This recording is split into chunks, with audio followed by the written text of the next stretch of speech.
Mi hijo murió hace 5 años. La semana pasada recibí una llamada desde su número. Me dijo, «Mamá, no me queda mucho tiempo».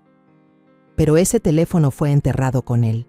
Cuando se lo conté a mi nuera, entró en pánico y dejó caer el vaso que tenía en la mano. Pero antes de continuar, revisa si ya te suscribiste al canal y comparte en los comentarios desde dónde nos estás viendo. Nos encantaría saber hasta dónde llegan nuestras historias de venganza. Desperté cuando sonaron las primeras campanadas de la iglesia de San Juan Bautista en Coyoacán. Sonaban firmes y profundas, como un recordatorio de que un nuevo día había comenzado. 6 de la mañana. La luz tenue se filtraba por las rendijas de la cortina y caía sobre el piso de mosaico antiguo. Permanecí quieta un momento, escuchando cómo las campanas se mezclaban con el canto de los gorriones en el patio. La casa estaba tan silenciosa que podía oír mi propia respiración. Han pasado 5 años desde que Santiago se fue, y este silencio se ha convertido en un compañero involuntario. Arrastré los pies al salir de la cama, las piernas pesadas por la edad y las noches de insomnio. En la cocina, puse la olla de barro sobre la estufa, le eché agua y un poco de canela con piloncillo para preparar café de olla. El aroma dulce y cálido del café mezclado con la canela comenzó a extenderse, envolviéndome como un abrazo suave. A Santiago le encantaba ese olor. Cada mañana de fin de semana se sentaba aquí, en la vieja silla de madera, y mientras tomaba café me contaba sus sueños, los puentes y edificios que quería construir. Ahora, cada vez que el aroma del café llena la casa, me parece verlo sonreír otra vez, como si todavía estuviera aquí, a solo un respiro de distancia. Mientras esperaba que el café hirviera, salí al patio interior, donde las bugambilias rojas y moradas seguían erguidas bajo el sol de la mañana. Tomé la regadera y empecé a regar cada maceta, cada rosal trepador que mi esposo, Ricardo y Santiago habían plantado hace 10 años. Las ramas se mecían suavemente, como si susurraran recuerdos antiguos. Una espina me arañó la mano, dejando un pequeño rasguño. Me detuve y observé la diminuta gota de sangre sobre la piel. Dolía, pero no tanto como el vacío que llevo dentro. Sonreí débilmente, recordándome que al menos todavía podía sentir algo. Llevé mi taza de café a la mesa y me senté en mi silla habitual. Enfrente, la silla vacía de Santiago. Sigue allí, como un silencio que no se va.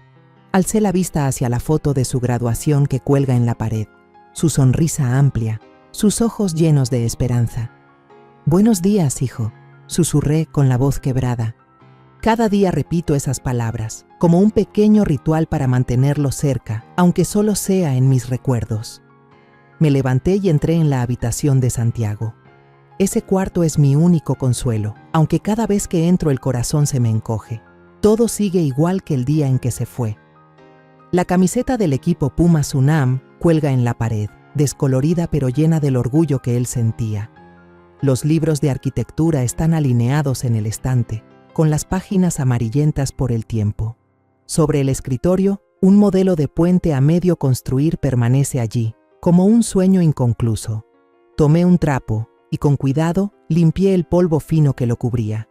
Mis dedos rozaron las pequeñas piezas de madera, como si pudiera tocar el alma de mi hijo a través de ellas. «Todavía estás aquí, ¿verdad?», murmuré, aunque sabía que nadie iba a responderme. La mañana pasó despacio. Decidí caminar hasta el mercado cercano para comprar verduras para la sopa. Las calles de Coyoacán estaban tan llenas de vida como siempre, con los vendedores ambulantes empujando sus carritos de pan y las risas que resonaban en cada esquina. Doña Elenita, la vendedora de verduras, me sonrió con calidez al verme. «Doña María, ¿cómo amaneció hoy? El día está precioso, ¿verdad?», preguntó con su voz alegre. Asentí y le devolví una sonrisa débil, aunque lo único que quería era volver a casa. Charlamos un poco sobre el clima, sobre la temporada de lluvias que se acercaba, pero en realidad no presté atención. Después de comprar las verduras, caminé de regreso por la calle empedrada de siempre. En el camino pasé por la iglesia de San Juan Bautista. Encendí una vela pequeña por el alma de Santiago y de Ricardo, y murmuré una oración. La luz de la vela titilaba en la penumbra de la iglesia, como un rayo de esperanza frágil al que todavía me aferro. Por la tarde, mientras estaba sentada en la sala, sonó el teléfono. Era Valeria, mi nuera. Su voz sonaba por el altavoz, alegre y apresurada como siempre. «¿Cómo está, suegra? He estado tan ocupada, acabo de terminar un gran proyecto».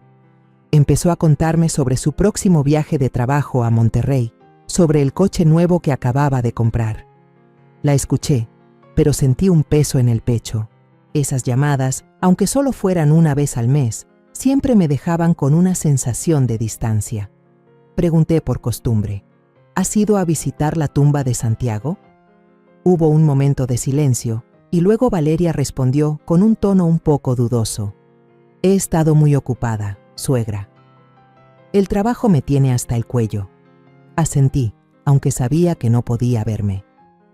La llamada terminó en menos de 5 minutos, y cuando dejé el teléfono, un escalofrío me recorrió la espalda. Valeria, aquella chica que alguna vez fue parte de mi familia, ahora parecía una extraña.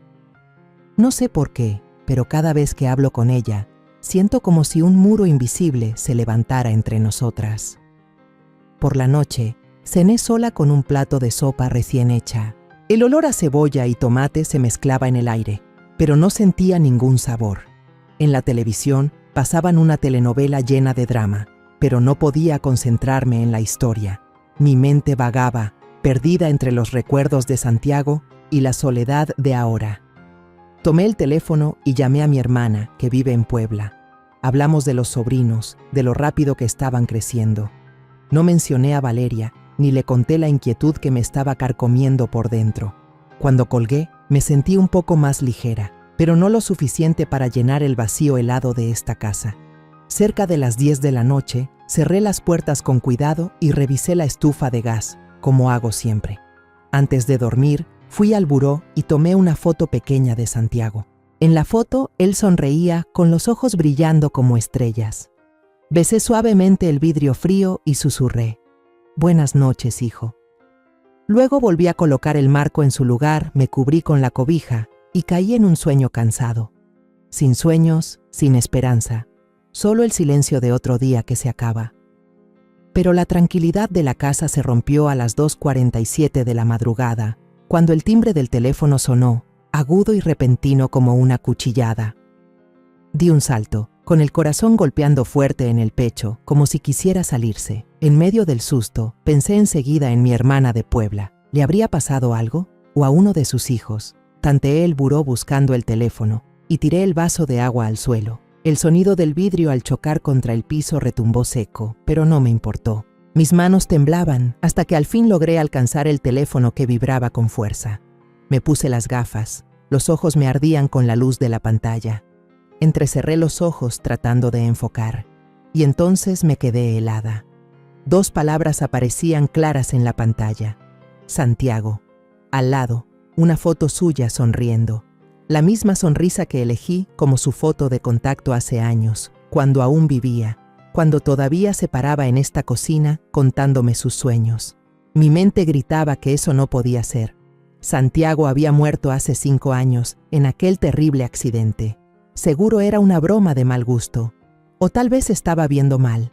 Me froté los ojos una vez, luego otra, pero el nombre seguía ahí, fijo, como un fantasma del pasado. El teléfono seguía sonando sin parar, cada timbre golpeando mi pecho como si quisiera atravesarlo.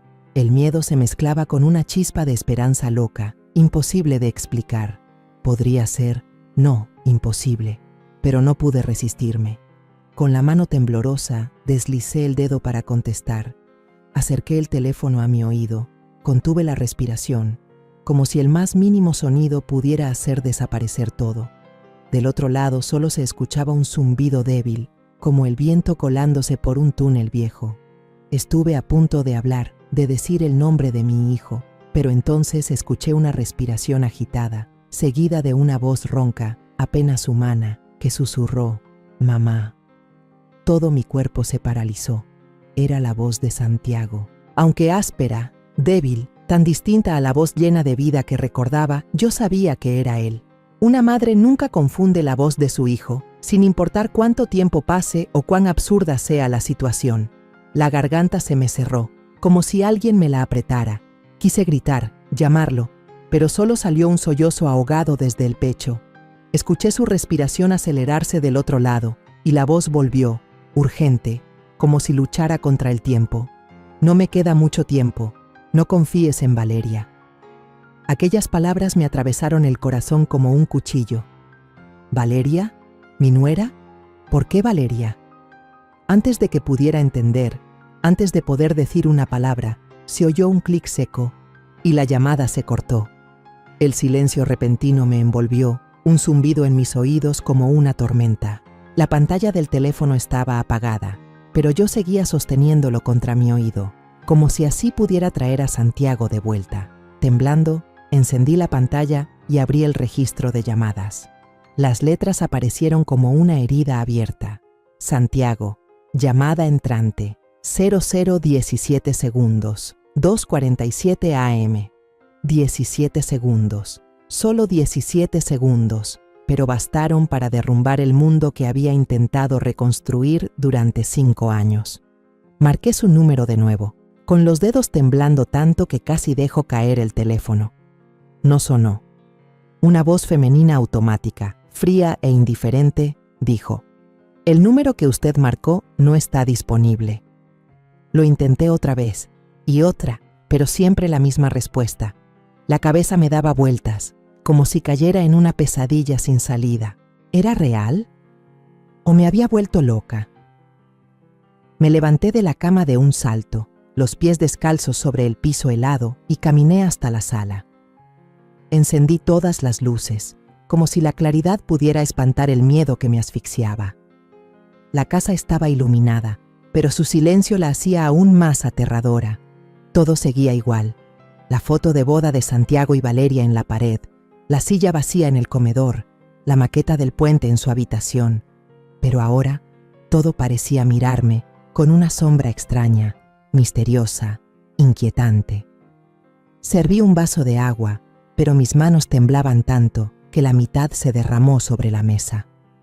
Me dejé caer en el sofá, abrazando el teléfono con fuerza, la mirada fija en la puerta principal, como si esperara algo, una figura, un sonido, o que Santiago entrara por ella.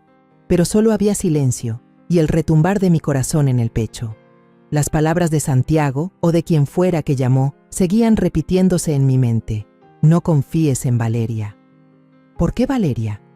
Ella era la esposa de mi hijo, quien estuvo con él en sus últimos días, quien lloró desconsolada en el funeral, quien aún me llama cada mes aunque siempre noto un peso en su voz. Algo no encajaba, pero no me atrevía a pensarlo demasiado. No porque no quisiera, sino porque tenía miedo. Miedo de que la verdad doliera más que la pérdida que he cargado estos 5 años. Esa noche no volví a dormir. Me quedé en el sofá, abrazando el teléfono como si fuera el último pedazo de memoria que me quedaba de Santiago. Los primeros rayos de sol se filtraron por las cortinas, tiñendo la sala de un tono grisáceo, como si el mundo entero también estuviera sumido en mi confusión. Afuera sonó el característico claxon del carrito de pan, un sonido familiar que había escuchado miles de mañanas, pero hoy sonaba diferente, distante, como si perteneciera a otra vida, no a la mía. Me levanté, con el cuerpo entumecido, como si cada articulación se hubiera oxidado durante la noche. Fui a la cocina, pensando en preparar una taza de café para espantar el frío que subía por mi espalda. Pero mis manos temblaban tanto que derramé todo el frasco de café molido al suelo. Los granos se esparcieron por todas partes, como los pedazos rotos de mi mente. No tuve ánimos de limpiar, solo me dejé caer en la silla, mirando el desastre con la sensación de que mi alma estaba igual de destrozada. Tomé el teléfono otra vez y abrí el registro de llamadas. El nombre Santiago seguía ahí, como una herida que se negaba a sanar. No era un sueño. Pero si no era un sueño, ¿entonces qué era? ¿Una estafa? Sé que hoy en día se puede falsificar un número, incluso una voz. Pero esa voz, aunque ronca y débil, llevaba un tono que solo una madre puede reconocer. No podía estar equivocada. Mi Santiago, aunque se había ido hace 5 años, seguía vivo en cada célula de mi cuerpo. Pero si realmente era él, ¿Por qué mencionó a Valeria? ¿Por qué me dijo que no confiara en ella? Recordé el funeral, el día en que el dolor me partió el alma. Valeria estaba allí, con lágrimas cayendo por su rostro, me abrazó y susurró.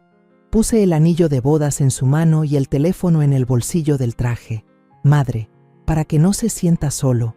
En ese momento pensé que era un gesto lleno de amor, aunque me rompía el corazón. Pero ahora, esas palabras resonaban en mi mente, frías y falsas. Si el teléfono de Santiago estaba en el ataúd, ¿quién me llamó anoche? Y si fue Santiago, ¿cómo era posible? Las preguntas giraban en mi cabeza, haciéndome sentir al borde de un secreto aterrador. Me levanté y fui a mi habitación, donde guardaba una caja de madera vieja con mis recuerdos más preciados. Mis manos temblaban al abrirla. Saqué un montón de periódicos viejos, las páginas amarillentas por el tiempo. Encontré el recorte del El Universal de aquel día fatídico. Volví a leer cada palabra, como si pudieran revelarme algo nuevo. El cuerpo calcinado, imposible de identificar. La esposa, Valeria Rojas, confirmó la identidad por el anillo de bodas de platino y los restos del teléfono móvil. Me detuve, sintiendo un nudo en la garganta. El anillo. El teléfono. Valeria había confirmado la identidad de Santiago solo por esos dos objetos. Pero si la persona en el ataúd no era mi hijo.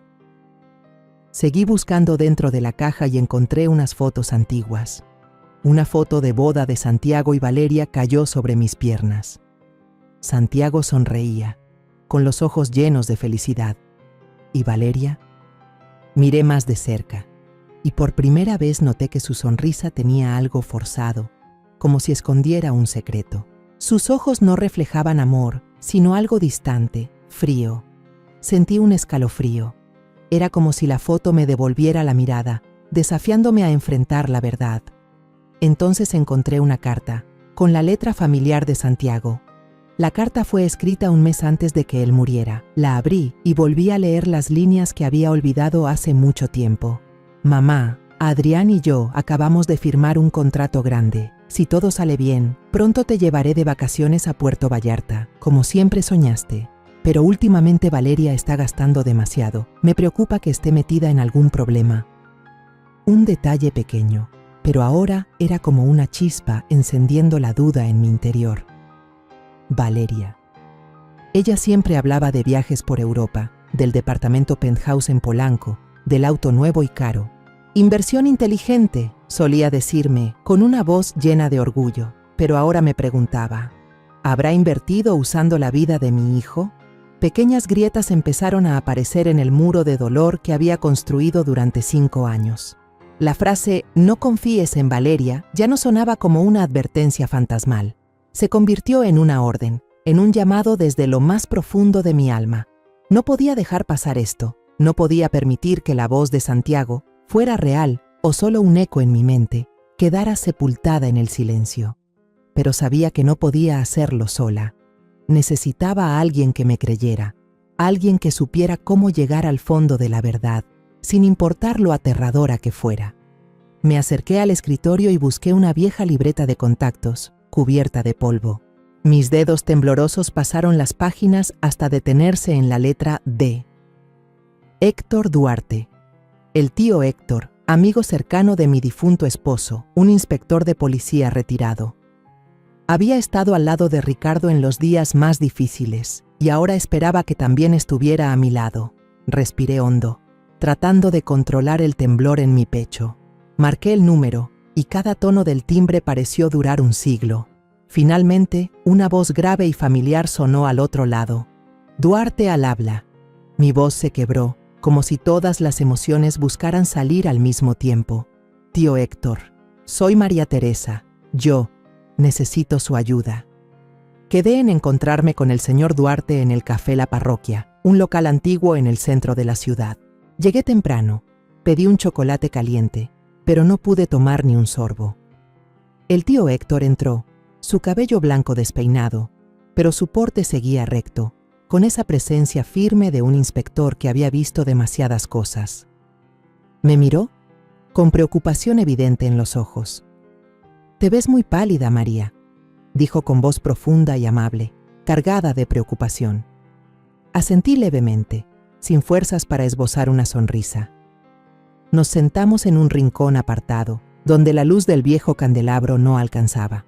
No sabía por dónde empezar, así que solo le mostré el teléfono, abriendo el registro de llamadas. La línea decía, Santiago, llamada entrante, 0017 segundos, 2:47 AM. Como una daga recordándome que la noche anterior fue real. El tío Héctor entrecerró los ojos mirando la pantalla. Luego me observó con expresión escéptica. Esto debe ser una broma cruel, María. Hoy en día la tecnología puede hacer cosas así, dijo con tono seguro, aunque con una cautela que no pasó desapercibida. Negué con la cabeza, sintiendo un fuego arder en mi pecho. No, tío Héctor, yo reconozco la voz de Santiago. Aunque ronca, aunque débil, era la voz de mi hijo. Le conté palabra por palabra lo que escuché, haciendo hincapié en la frase «No confíes en Valeria». Mi voz tembló, no por miedo, sino por la mezcla de dolor y rabia. Le hablé de la riqueza repentina de Valeria, los viajes por Europa, el penthouse en Polanco, el coche de lujo.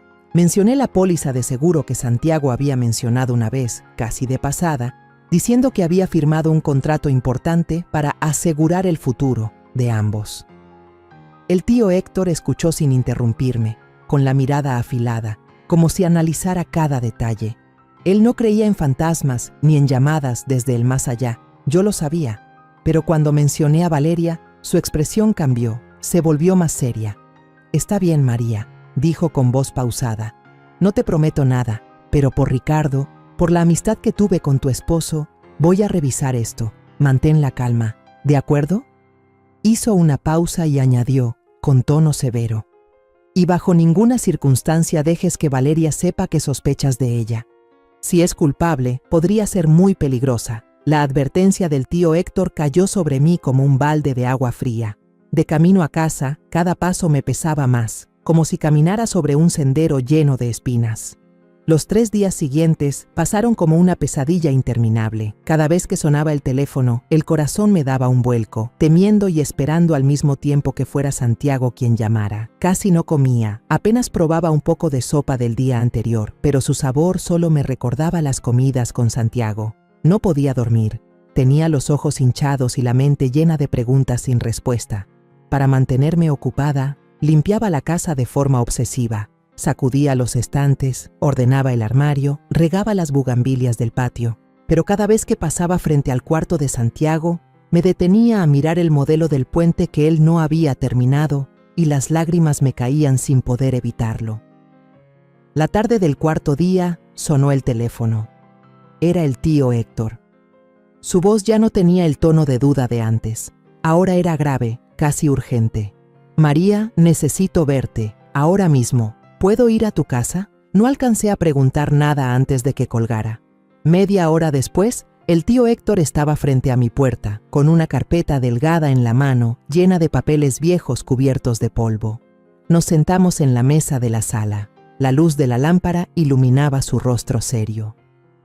«Este es el expediente del caso de Santiago», dijo, colocando la carpeta sobre la mesa como si dejara caer una bomba.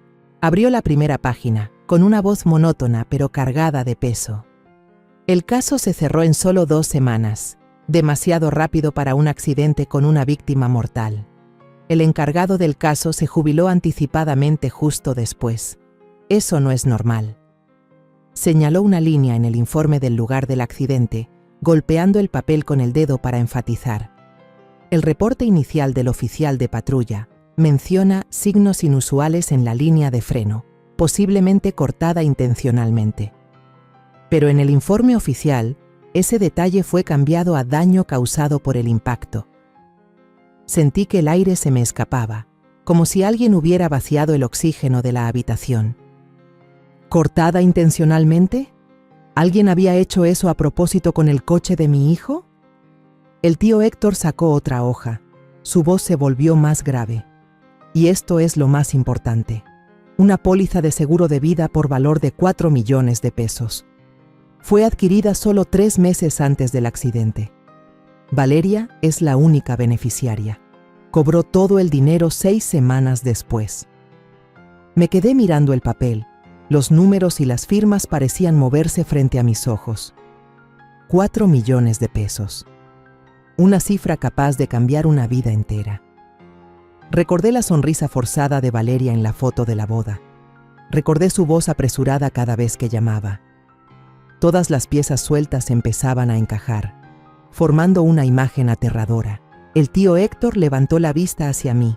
Su mirada era firme, pero a la vez llena de ternura. María, no creo en los demonios, pero sí creo en lo que dicen estos archivos. Alguien quiso que tu hijo muriera. Sus palabras fueron como un martillo que rompió el muro del dolor que había construido durante los últimos 5 años. La tristeza seguía ahí, pero empezó a dejar espacio a otra sensación, una ira silenciosa, ardiente, que me quemaba el pecho. 2 días después de reunirme con el señor Duarte, vivía en un estado de suspensión entre la esperanza y el miedo. No me atreví a llamar a Valeria, solo intenté actuar con normalidad. Aquella tarde, mientras estaba sentada en el patio mirando las bugambilias mecerse con el viento, sonó el teléfono. Era Inés, mi prima de Silao, cerca de la ciudad de León. Su voz alegre de siempre me hizo algunas preguntas sobre mi salud y el clima en Coyoacán. Pero luego, su tono cambió. Sonaba dudosa, como si estuviera a punto de decir algo que no sabía cómo expresar. Tía Teresa, sé que esto puede sonar una locura, pero ayer leí en el periódico AM de Guanajuato una nota sobre un hombre sin hogar que fue llevado al Hospital General de León. El hombre perdió la memoria. La escuché, sintiendo cómo mi corazón empezaba a latir más rápido. Inés continuó, con voz más baja. Lo extraño es que decían que no dejaba de repetir un nombre, algo como Adri, Adrián, y en el bolsillo roto de su camisa encontraron un pequeño colgante de plata en forma de corazón, chamuscado y deformado. Mi corazón dio un vuelco. Recordé perfectamente el momento antes de aquel viaje maldito, cuando le entregué a Santiago un amuleto de plata en forma de corazón. «Llévalo contigo, hijo», le dije con la voz temblorosa. «Te protegerá y te mantendrá a salvo». Santiago sonrió, me besó la frente y guardó el amuleto en su billetera. Ahora, ese pequeño detalle, ese pedazo de plata chamuscada, cayó sobre mí como un rayo. No pensé en nada más, solo le dije a Inés, con una voz que me sorprendió por lo firme que sonaba: «Voy para allá». Escuché cómo Inés inhalaba, como si quisiera detenerme, pero solo respondió suavemente: «Ten cuidado, por favor». Empaqué a toda prisa un par de mudas de ropa, metí la carpeta del tío Héctor en mi bolso y salí corriendo hacia la Terminal Norte. Compré un boleto para el autobús nocturno a León, un viaje de 5 horas. Sentada junto a la ventana, miraba la oscuridad pasar, las luces de la carretera brillando como estrellas perdidas. A mi alrededor, los pasajeros dormían, el murmullo de la respiración mezclado con el ronroneo del motor. Solo yo permanecía despierta, con el alma en vilo y la mente girando entre pensamientos desquiciados. ¿Podría ser Santiago? ¿Cómo sería posible, si yo misma vi cómo bajaban su ataúd a la tumba? Pero si no era él, entonces ¿quién murmuraba el nombre de Adrián, el amigo que supuestamente había muerto con él en el accidente? ¿Y ese amuleto? ¿Por qué ese amuleto? Llegué a León al amanecer, cuando el cielo todavía tenía un tono gris ceniza. El hospital público era ruidoso, lleno de gente, con ese olor fuerte a desinfectante. Me acerqué al mostrador de información, donde una enfermera joven, con cara de cansancio, hojeaba unos papeles. «Quisiera preguntar por el hombre sin nombre que trajeron aquí», dije, intentando mantener la calma en mi voz. La enfermera suspiró y hojeó un grueso cuaderno. «Señora, hay muchos como él». Le conté con paciencia lo que Inés me había dicho. El hombre que murmuraba el nombre Adrián, el colgante de plata en forma de corazón. La enfermera me miró con atención y luego preguntó: «¿Qué es usted para él?». Respiré hondo, con la voz temblorosa. «Yo creo que es mi hijo». La enfermera me llevó por un pasillo largo y viejo, iluminado por luces fluorescentes que parpadeaban débilmente. Se detuvo frente a una habitación compartida y señaló con la mano. «Está ahí dentro. Habitación número 7». Empujé suavemente la puerta y un olor a sudor y medicamentos me golpeó, haciéndome detener. En la habitación había 6 camas, algunos pacientes acostados, otros sentados en silencio. En la cama del rincón, un hombre delgado estaba sentado de espaldas a la puerta, mirando fijamente por la ventana. Su cabello estaba largo, enredado, y sus hombros caídos parecían cargar con un peso invisible. Avancé despacio, cada paso me pesaba como si cargara 1000 kilos. Mi corazón latía con fuerza, como queriendo romperme el pecho. Lo llamé con voz baja, temiendo romper algo frágil. ¿Santiago? El hombre se sobresaltó y giró. Su rostro estaba demacrado, una cicatriz larga le cruzaba la sien, pero esos ojos, esas mejillas y el pequeño lunar detrás de la oreja eran inconfundibles. Era Santiago, era mi hijo, pero en sus ojos había miedo, como el de un animal acorralado. Se encogió, aferrándose al borde de la cama, con la mirada llena de desconfianza. No me reconocía. No había ni una chispa de luz que mostrara que sabía quién era yo. Las lágrimas me corrieron calientes por las mejillas. Me giré hacia la enfermera, que me había seguido en silencio. «Es él, es mi Santiago», dije con la voz entrecortada. Ella me miró. Su expresión se suavizó un poco, pero aún con cautela. «¿Tiene alguna prueba?»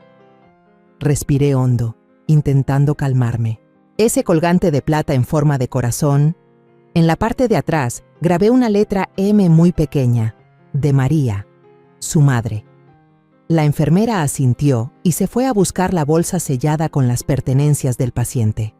Cuando regresó, se puso los guantes y sacó con cuidado el colgante chamuscado y deformado. Bajo la luz del pasillo, la pequeña letra M se veía claramente, como una confirmación del destino. Al ver esa diminuta M grabada en la plata quemada, sentí que mi corazón se detenía por un segundo y luego latía más fuerte que nunca. Santiago estaba vivo, frente a mí, pero su mirada vacía era como un cuchillo clavándose en mi pecho. Sacarlo del hospital no fue fácil. Estaba registrado como un paciente sin nombre, sin papeles, sin identidad. La enfermera me miró con una mezcla de compasión y duda, y me dijo que necesitaban una confirmación oficial antes de poder liberarlo. Llamé al tío Héctor, con la voz temblorosa. «Tío, es Santiago, de verdad es él». Lo encontré. Del otro lado de la línea, escuché cómo respiraba hondo, sorprendido. Pero su voz pronto se volvió firme, como la de un viejo soldado listo para actuar. «Quédate ahí, María. Voy a llamar a un amigo en la policía de León unas horas después». Ocurrió el milagro. Héctor usó su prestigio, contactó a un ex policía en León, y todos los trámites se resolvieron tan rápido que apenas podía creerlo. Cuando la enfermera me entregó el documento de liberación, tomé la mano de Santiago y le susurré: «Te llevaré a casa, hijo». El viaje en autobús de León a Coyoacán fue completamente distinto al de ida. Santiago se sentó a mi lado, en silencio, como una sombra. Estaba delgado, los hombros hundidos dentro de la vieja bata del hospital. Le compré una botella de agua y una gordita en la parada, esperando que el olor del maíz asado despertara algún recuerdo. La tomó y comió de manera mecánica, sin emoción. Intenté hablarle, señalando los campos de cempasúchil que brillaban al borde del camino. «Mira, qué bonitos. De niño te encantaban estas flores. Siempre me pedías que te cortara algunas». Santiago solo miró de reojo, con los ojos vacíos, y volvió a mirar por la ventana. Sentí el corazón apretado. Mi hijo estaba allí, pero era como si estuviera a miles de kilómetros de mí. Cuando el auto se detuvo en Coyoacán, ya estaba oscureciendo. Abrí la puerta de la casa y el olor familiar de madera vieja y bugambilias me envolvió. Santiago se quedó dudando en el umbral, mirando hacia adentro como si fuera un lugar completamente desconocido. «Esta es tu casa, Santiago», le dije, tomándolo del brazo y jalándolo suavemente hacia adentro. Caminó despacio, los ojos recorriendo la sala, la foto de su boda con Valeria colgada en la pared, las fotos de su infancia sobre el estante. No hubo ni una chispa de reconocimiento en su mirada. Lo llevé a su antigua habitación, donde todo seguía igual que el día en que se fue. La camiseta de los Pumas UNAM, la pila de libros de arquitectura, el modelo a medio construir de un puente. Lo miró, lo tocó con la punta de los dedos, pero enseguida retiró la mano, como si se hubiera quemado.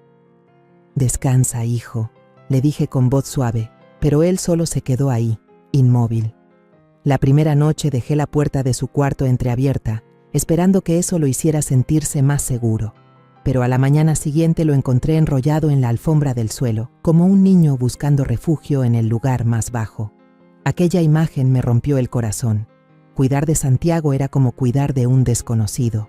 Cocinaba los platos que antes le encantaban, chilaquiles con salsa verde, sopa de fideo, pero él solo comía por cumplir, sin decir una palabra. Saqué el álbum familiar, le mostré fotos de cuando era niño, corriendo por el parque, construyendo trenes con Ricardo.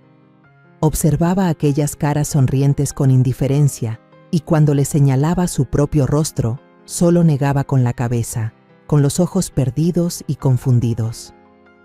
Santiago solía pasar horas sentado en el patio interior, mirando fijamente los rosales que él y Ricardo habían cuidado juntos. A veces murmuraba el nombre Adrián, tan bajito que tenía que aguzar el oído para escucharlo. Intenté preguntarle, ¿mencionaste a Adrián? ¿Tu amigo, verdad? Pero se quedaba callado, encogido, con una mirada llena de miedo. No me atrevía a insistir, temiendo empujarlo más hacia la oscuridad de su mente. Una noche puse música ranchera, la que solían escuchar él y Ricardo, pensando que tal vez la música despertaría algo en su memoria. Apenas sonó la guitarra, Santiago se tapó los oídos con fuerza, el rostro contraído de dolor. «Apágalo, mamá, apágalo», gritó con voz quebrada. Corrí a detener la música, el corazón latiéndome con fuerza. «Perdóname, hijo», susurré, pero él ya se había acurrucado en la esquina del cuarto, abrazándose la cabeza, como si aquella melodía fuera una cuchilla que abría viejas heridas. Empecé a darme cuenta de que esta casa, que antes fue nuestro refugio, ahora parecía una prisión llena de fantasmas. Cada rincón, cada objeto, cargaba con una historia que Santiago no podía recordar, pero cuyo peso aún sentía. Quise llorar, quise gritar, pero solo me quedé a su lado, tomándole la mano, esperando que mi presencia bastara para traerlo de vuelta. Mi hijo había regresado, pero el Santiago que conocía seguía perdido, muy lejos. Una semana después de su regreso, decidí cocinar chilaquiles rojos con huevo frito, su desayuno favorito. En la cocina, freí con cuidado las tortillas. El olor del chile guajillo llenó el aire, trayendo recuerdos de aquellas mañanas de fin de semana cuando Santiago se sentaba aquí, bromeando conmigo por usar demasiado chile. Puse el plato sobre la mesa, esperando que ese aroma familiar despertara algo en él. Santiago estaba en silencio, con la mirada vacía fija en la pared, pero cuando el olor del chile se hizo más intenso, se quedó quieto. Sus ojos se abrieron de golpe, se llevó las manos a la cabeza y frunció el ceño como si un dolor terrible lo atravesara. De repente se levantó, tirando la silla. «Fuego, el olor, igual al del fuego», murmuró con voz temblorosa, antes de retroceder hacia la esquina, los ojos llenos de pánico. Me quedé inmóvil, con el corazón apretado. El olor a chile guajillo, que antes me traía alegría, ahora era como sal sobre la herida abierta de Santiago. Me di cuenta de que sus recuerdos, aunque enterrados, seguían ahí, listos para resurgir en cualquier momento, pero de la manera más dolorosa. Desde ese día, dejé de cocinar platillos con mucho condimento. Solo preparaba cosas simples, como arroz blanco y huevos cocidos, aunque cada vez que ponía el plato frente a él, sentía que estaba renunciando a una parte de nuestros recuerdos. El tío Héctor, que seguía el caso en silencio, me presentó al doctor Morales, un psicólogo con muchos años de experiencia, especializado en traumas. Llegó a la casa una tarde, era bajo y robusto, con una mirada amable pero penetrante. No obligó a Santiago a hablar, solo se sentó con él en el patio, hablando de las bugambilias y de la lluvia que se acercaba. Santiago, que solía cerrarse ante cualquiera, parecía menos a la defensiva con él. Después de la visita, el doctor Morales me llevó aparte, Su voz era suave pero firme. No intentes forzar que la memoria regrese, María. Crea un entorno seguro. Los recuerdos volverán por sí solos cuando su mente esté lista. Asentí, pero por dentro solo quería gritar que no tenía tiempo, que necesitaba recuperar a mi hijo ahora. Pasó un mes, y Santiago empezó a acostumbrarse al ritmo de la casa, aunque seguía distante. Ya no dormía en el suelo, sino en la cama, aunque siempre con la lámpara encendida. Traté de llenar el vacío con pequeños gestos, regar las plantas con él, ofrecerle una taza de té de manzanilla por la noche, pero cada vez que miraba sus ojos, solo veía un vacío silencioso. Entonces, una noche a finales de mes, una fuerte tormenta azotó la Ciudad de México. Los truenos retumbaban, la lluvia golpeaba las ventanas con furia, como si el cielo gritara por mis propias penas. Alrededor de las 2 de la madrugada, un grito desgarrador desde la habitación de Santiago rompió el silencio.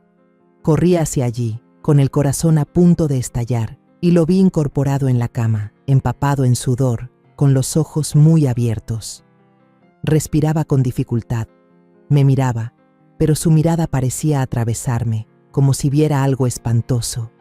«Los frenos, ¿por qué no funcionan? Adrián, agárrate fuerte», gritó, lleno de pánico. «Está lloviendo, el camino está muy resbaloso». Se sujetó la cabeza, su voz temblaba.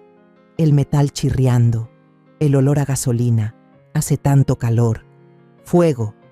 Corrí hacia él y lo abracé con fuerza, sintiendo su cuerpo temblar entre mis brazos. «Está bien, Santiago. Ya estás a salvo. Estás en casa con mamá», susurré, tratando de que mi voz no se quebrara. Sus temblores fueron calmándose y por primera vez vi un destello de reconocimiento claro en su mirada. Me miró, de verdad me miró, como si por fin me reconociera como su madre. Entonces dijo algo que me heló la sangre. La vi antes de que todo se oscureciera. Valeria estaba en la colina, bajo un árbol. No gritó, no pidió ayuda, solo estaba ahí, sonriendo. Al terminar, se desplomó en mis brazos, inconsciente. A la mañana siguiente, Santiago despertó cansado, pero más lúcido que nunca. Se sentó en la mesa, sostuvo con fuerza el vaso de agua y empezó a contar lo que recordaba de su pesadilla. Aunque su memoria seguía llena de huecos, ese fragmento aterrador se volvió nítido. «Recuerdo que el camino estaba mojado, mamá. Pisé el freno, pero no funcionó. Adrián gritó, y luego fuego». Se detuvo, con los ojos enrojecidos. «Y Valeria, la vi, mamá. Ella no hizo nada». Le tomé la mano, tratando de contener mis lágrimas. Las palabras de Santiago no eran solo recuerdos, eran una acusación. Llamé de inmediato al tío Héctor. Llegó con 2 inspectores de policía, ambos con expresión seria. Se sentaron en la sala, una grabadora sobre la mesa. Santiago habló despacio, con dificultad. Recordaba que iba camino a Cuernavaca para reunirse con un cliente, junto a Adrián. Recordaba la sensación de impotencia al pisar el freno y que el auto siguiera avanzando. Y recordaba la sonrisa de Valeria, de pie en la ladera, como un fantasma en su pesadilla. La declaración fue grabada, firmada, y cuando los inspectores se marcharon, el tío Héctor me puso una mano en el hombro y dijo en voz baja: «Esta es nuestra arma más fuerte, María. Ella no se saldrá con la suya». El testimonio de Santiago bastó para que la policía citara oficialmente a Valeria para ser interrogada. Yo no estuve en la comisaría, pero el tío Héctor me contó todo por teléfono, con una voz grave y tensa. Valeria apareció con un abogado costoso, vestida elegantemente, el cabello perfectamente arreglado. Interpretó el papel de una viuda destrozada, con lágrimas corriendo por su rostro, llorando que Santiago era un impostor. «La señora María está demasiado afectada, la han engañado», dijo con voz temblorosa, como si fuera ella la víctima. Incluso se atrevió a decir que yo, una madre, estaba manchando la memoria de su esposo, mi hijo. Esas palabras fueron como un cuchillo en mi pecho, pero apreté los dientes y me repetí que la verdad saldría a la luz. El abogado de Valeria exigió pruebas que confirmaran la identidad de Santiago, argumentando que una persona con pérdida de memoria no podía ser un testigo confiable. El tío Héctor me explicó que los fiscales y la policía también lo entendían. Aunque el testimonio de Santiago era poderoso, no bastaba para condenarla. Necesitaban pruebas físicas, algo imposible de negar. Una noche, mientras estaba sentada en la sala, la luz amarilla iluminando la foto de boda de Santiago y Valeria, el teléfono sonó. Era el tío Héctor. Su voz era baja, pero tenía un peso que nunca le había escuchado. «María, hay una sola manera de probar todo, pero será muy doloroso para ti». Supe al instante a qué se refería, como si ese presentimiento hubiera estado enraizado en mí desde hace años. «Exhumar la tumba, ¿verdad, tío?», pregunté con una calma extraña, aunque el corazón me temblaba. «Así es», respondió él, con tono grave. «Tenemos que demostrar que quien está ahí no es Santiago». Respiré hondo, sintiendo cómo el aire se escapaba de la habitación. Exhumar la tumba de mi hijo, el lugar donde había pasado horas llorando durante 5 años, era algo que nunca imaginé enfrentar. Pero no dudé. «Hágalo, tío», dije. «Este dolor no es nada comparado con dejar que una asesina siga libre». Una semana después, el trámite fue aprobado. El día de la exhumación, el cementerio fue parcialmente acordonado. El ambiente era tan pesado que costaba respirar. Me quedé junto a Santiago y el tío Héctor, detrás de la cinta policial, a pocos metros de la tumba. Santiago me apretaba la mano, sus dedos fríos y temblorosos. Ver la tumba con su propio nombre, con la inscripción «Santiago Ramírez, 1988 a 2020», grabada en la piedra, fue una experiencia imposible de describir. Su rostro se puso pálido, su mirada perdida, como si estuviera frente a otra versión de sí mismo. Le apreté la mano con fuerza, intentando darle valor, aunque yo también temblaba. Los forenses, vestidos con trajes protectores blancos, comenzaron su trabajo. El sonido de las palas golpeando la tierra resonaba seco, y cada golpe me atravesaba el corazón. El sol de la Ciudad de México era implacable, pero yo sentía un frío intenso, como si todo mi cuerpo estuviera congelado. A lo lejos, vi a algunos periodistas tomando fotos a escondidas. Sus lentes parecían ojos curiosos y sin alma. Después de unas horas, sacaron el ataúd. Un olor a humedad y muerte se esparció por el aire, obligándome a apartar la cara, incapaz de soportarlo. Santiago también agachó la cabeza y apretó más fuerte mi mano, como si temiera que al soltarla me perdería. Abrieron el ataúd con cuidado. No me atreví a mirar. Solo escuché el sonido metálico de las herramientas forenses y las voces graves de los técnicos. Tomaron muestras de huesos, dientes y cualquier resto que pudiera servir para la prueba de ADN. Un joven inspector se acercó a nosotros con una pequeña bolsa de evidencia en la mano. «Encontramos esto», dijo con voz cautelosa. Dentro había un anillo de platino, con las iniciales B y S grabadas en el interior. Valeria y Santiago. Junto a él, unos fragmentos de plástico negro, restos calcinados de un teléfono. Miré el anillo y recordé las palabras de Valeria. Se lo puse en la mano para que no se sintiera solo. Ahora esa frase solo me daba escalofríos. Las muestras de ADN fueron enviadas para compararlas con los registros dentales de Adrián Suárez y el ADN de sus padres ancianos en Veracruz. Los días de espera fueron una tortura. Cada mañana al despertar sentía que seguía atrapada en una pesadilla sin salida. Valeria, a través de su abogado, lanzaba constantes declaraciones en la prensa, calificando la exhumación como un acto de difamación. Cada vez que escuchaba su nombre en la televisión, una rabia silenciosa me ardía por dentro. Pero Santiago y yo decidimos quedarnos en casa, lejos del ojo del huracán mediático. Yo cocinaba comidas sencillas y junto a él cuidábamos el jardín, regábamos los rosales que Ricardo tanto amaba. No hablábamos mucho del asunto, como si ambos intentáramos crear un pequeño refugio de paz en medio de la tormenta. Una tarde, mientras recogía hojas secas en el patio, Santiago se detuvo, con la regadera suspendida sobre un rosal. «Mamá», dijo en voz baja pero firme, «Adrián tenía una hijita, se llamaba Sofía». Me quedé paralizada y las lágrimas brotaron de golpe. No era porque Santiago estuviera recuperando la memoria, sino por el dolor de saber que un amigo había muerto en su lugar. ¿Ya lo recordaste?, le pregunté, con la voz quebrada. Él asintió, con la mirada perdida. La niña tenía solo 3 años. Adrián hablaba mucho de ella. Sus palabras fueron otra puñalada, recordándome que no solo mi familia había perdido algo, sino también la de Adrián, que seguía viviendo con un dolor sin respuesta. 10 días después de la exhumación, Santiago y yo estábamos ordenando los libros viejos en su habitación cuando sonó el teléfono, interrumpiendo mis pensamientos. Era el tío Héctor. Contesté, con el corazón latiendo con fuerza, presintiendo lo que venía. Su voz al otro lado estaba serena, pero sentí el alivio contenido en cada palabra. María, ya tenemos los resultados, coincide al 100%. El cuerpo en la tumba es de Adrián Suárez. Me quedé inmóvil, apretando el teléfono. Héctor continuó, con voz firme. La orden de arresto contra Valeria Rojas ya fue firmada. La van a ejecutar en este momento. Te llamo para avisarte antes. Dejé el teléfono y miré a Santiago. Él me observaba, expectante, como si también percibiera el peso de ese instante. Solo pude asentir, incapaz de hablar. Las lágrimas corrieron silenciosas, pero esta vez no traían el mismo dolor insoportable de antes. Eran lágrimas de alivio, de una luz que por fin atravesaba la oscuridad que nos había envuelto durante 5 años. Yo y Santiago no fuimos al lugar del arresto.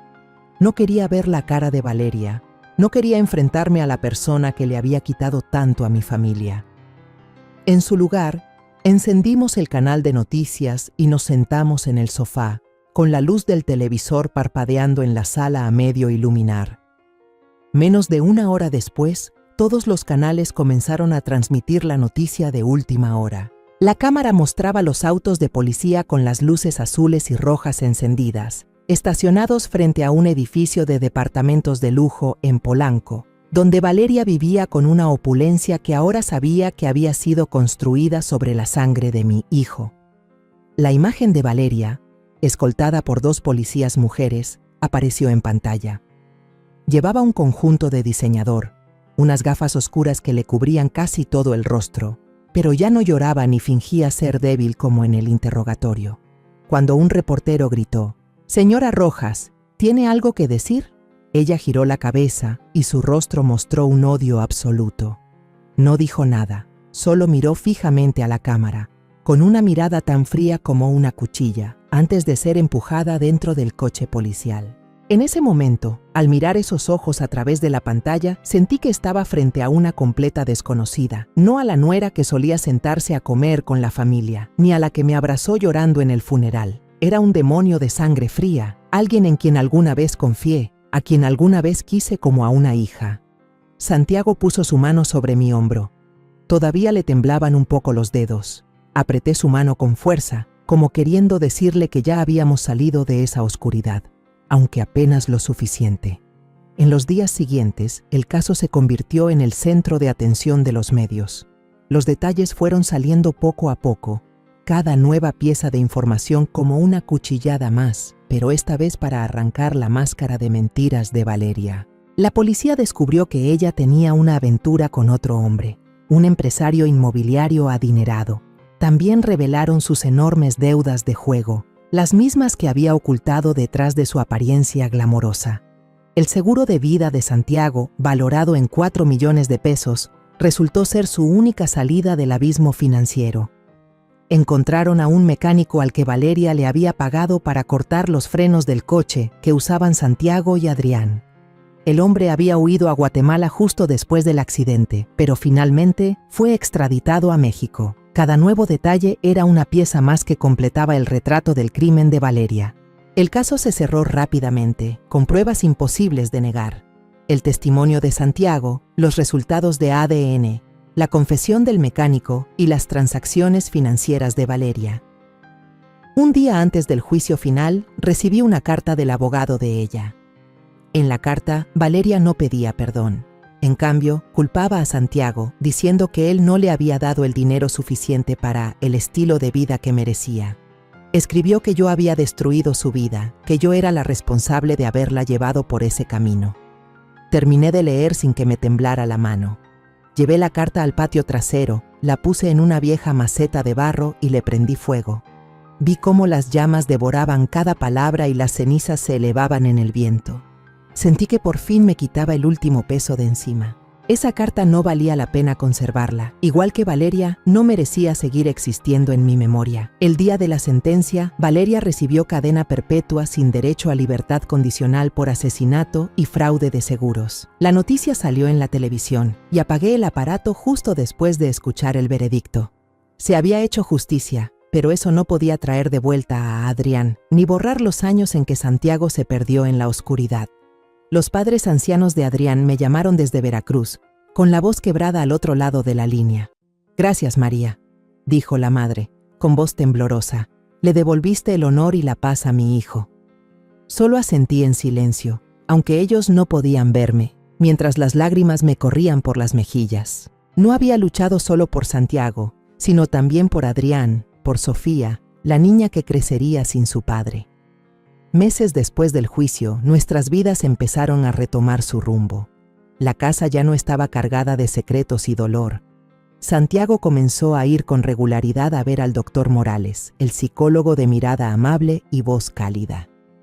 Las pesadillas que antes lo hacían encogerse de miedo se volvieron menos frecuentes, aunque su memoria seguía llena de vacíos. No recordaba las tardes corriendo en el patio de la iglesia de San Juan Bautista, ni las noches universitarias en que se quedaba hasta tarde dibujando planos.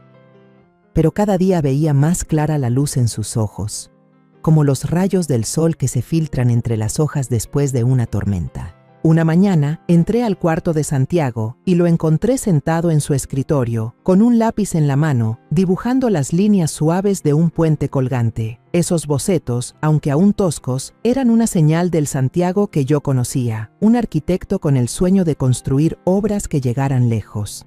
Me quedé quieta en la puerta, sin querer interrumpir, solo sonriendo en silencio. Ese era mi hijo, regresando poco a poco desde los pedazos rotos de sí mismo.